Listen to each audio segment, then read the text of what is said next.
shofar, and the red deer did not come. Well, it's late. We were doing other stuff with the deep well and all. So we decided to go back there in the woods and call them back there, and we couldn't find them.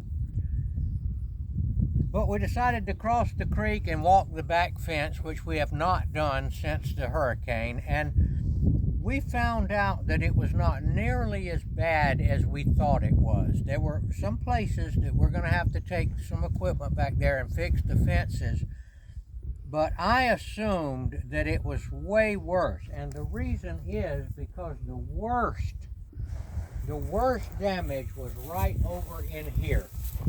And that's where I looked first.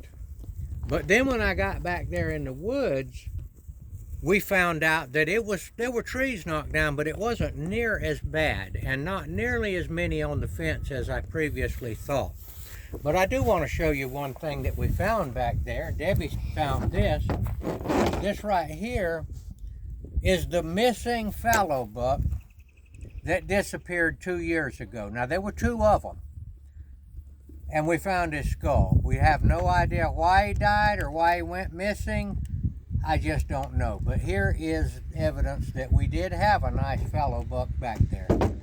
So we are going to tell you what we're going to do right now. We're going to thank God that he brought us through that hurricane and that the damage was not nearly as bad, and we know that all things work together for good for those who love God and are called according to his purposes.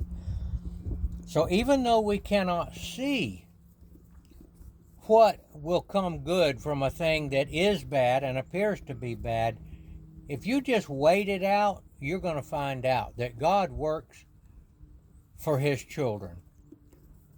And if you end up getting so sick that you perish, if you love God and you have trusted in Jesus, you're going to find out real quick that all things, including you dying, works together for good for those who love God and are called according to his purposes. I would like to ask you, check Jesus out again. I imagine a lot of you rejected him in your earlier days, and I will admit it's hard to see Jesus as God, but now I'm asking you to check him out again. Get to the Bible, read the Gospels of Matthew, Mark, Luke, and John, and listen to the words of Jesus. He declares himself to be equal, the Son of God, and equal with God, and the same as God, and he promised to give you eternal life if you would trust in him and essentially believe on his name. And as far as you being a wicked sinner, all of us are. Don't worry about that right now. It's a trick of the devil to say you've got to be good before you come to Jesus. Jesus died for sinners. You can worry about being good when you get born again, and you will begin to get better and better and cut out some of the shenanigans that we do. All right, this is Gardner Israel. Thank you for watching.